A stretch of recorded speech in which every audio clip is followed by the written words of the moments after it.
If the Gita is there, focus only on Gita. All else is just stories. Gita is not a story. Gita is a philosophical document of the highest order. It is not storytelling.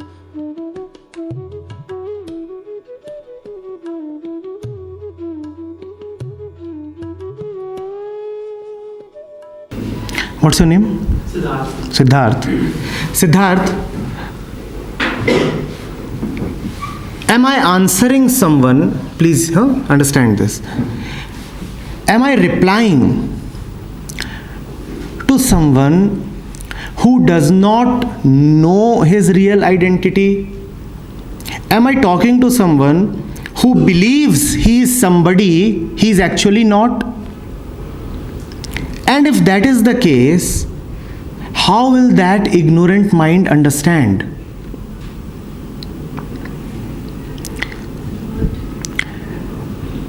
Who is asking? Siddharth is asking. Where is Siddharth standing? Siddharth is saying, what is my real identity? That's his question. What is my real identity? Now, somebody is asking me this question. Some identity is asking me this question, right? You are always in an identity. In your mind, you are always an identity. You are always somebody. If I ask you write down something about yourself, you will write down. You are somebody in your mind. So Siddharth is asking this question to me as somebody. Now if this somebody who is asking me this question is deeply mistaken about who he is, then it will be impossible to communicate. Why? Because my identity is my immediate reality. I deeply believe in it. If I refer to him as Pranav, he won't respond because he is deeply convinced of his identity as Siddharth. Don't we all deeply believe in our identities? Aren't we greatly convinced about them? We are. Now, if he is greatly convinced that he is Siddharth, and he asks me, sir, I do not know my real identity. What is my real identity? I'll say, but you already know. You are Siddharth. If I ask you, Siddharth, right now to write 20 statements beginning with I am, you would gleefully write 5 minutes and you'll be done with all 20. Now, when you are so clear, so copiously clear about who you are, then how can anybody answer? If that is the case. So, does that come from self-realization?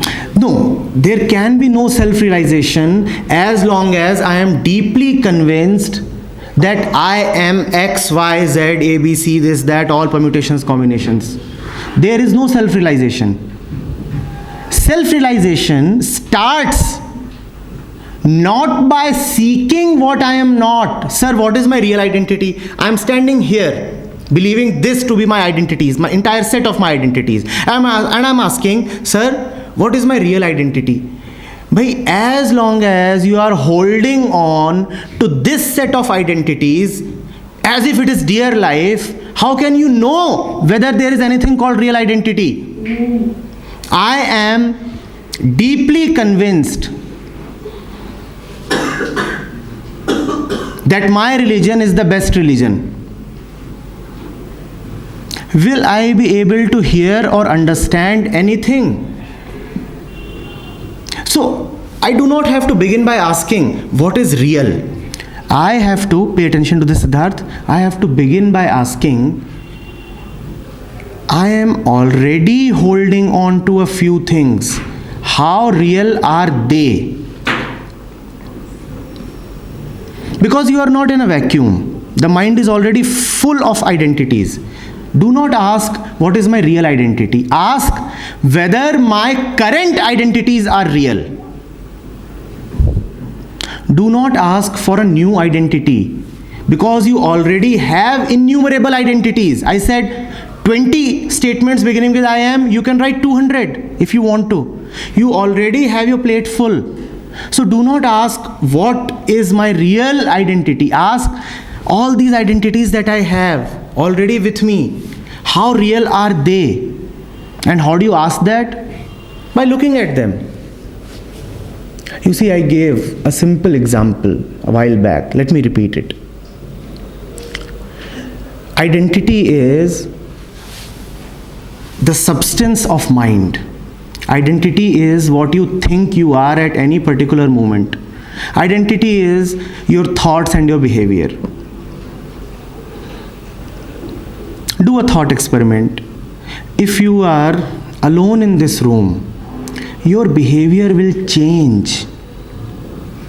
At the same time, if there are, let's say, 100 more people in this room somehow accommodated, your behavior would again change. What you are is always changing depending on others.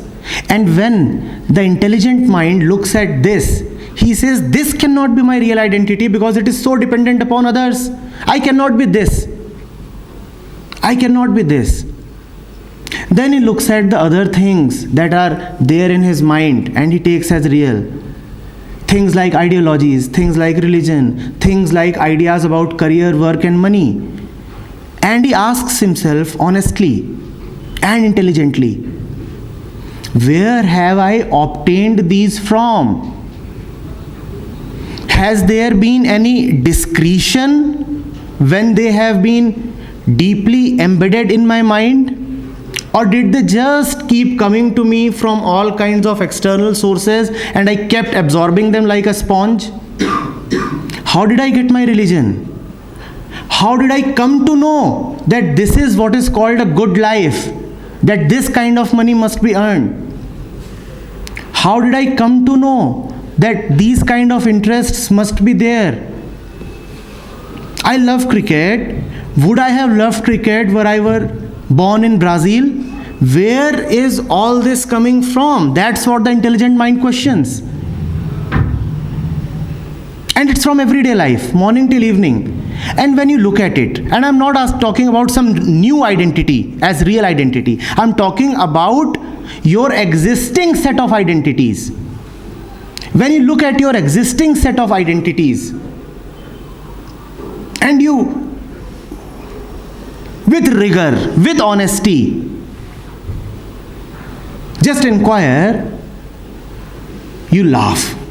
You say, all my life is being dictated from somewhere else. An unknown master. Unknown masters. I don't know how many of them are there. As I go back home, a single advertisement on a billboard, a hoarding, changes my identity. From someone who is a friend at that moment, I become a customer. Now the friend is gone and the customer is born. Why? Because an advertisement came your way. Anything has the power to take control over me. Now how can this identity be real? And when you reject all that which is not real, then you come across the real. So the first step, Siddharth, obviously is not asking what is real. It is the rejection of that which is not real. And find out all that which is not real. It's a great exercise and you will enjoy it. You will have a really good time finding out all that which is not real, fake and artificial in your life. And when you just throw that away, when you cast that away, all that is fake, a really new you is discovered. And that new you is beautiful. It is not like what you are right now.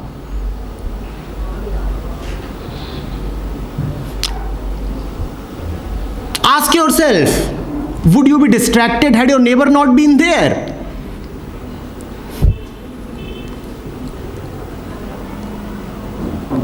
Would you have been in attention had I not been there? If everything depends on the other, if the neighbor can come anytime and distract you, And if someone can come and bring you to attention, where are you in all this? Where is freedom? Where is youthfulness? Even the deepest desires come out of some identity, and you find even your deepest desires are being governed by society.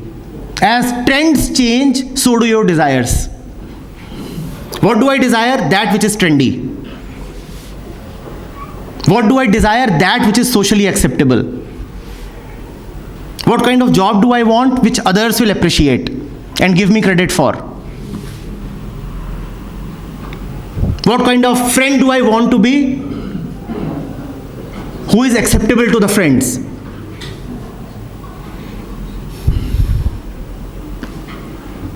What kind of answers do I want to write which will fetch me marks?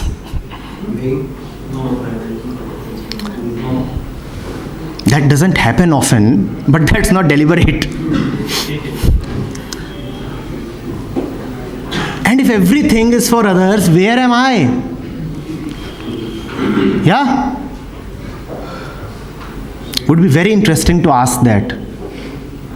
And that can be observed in day-to-day living.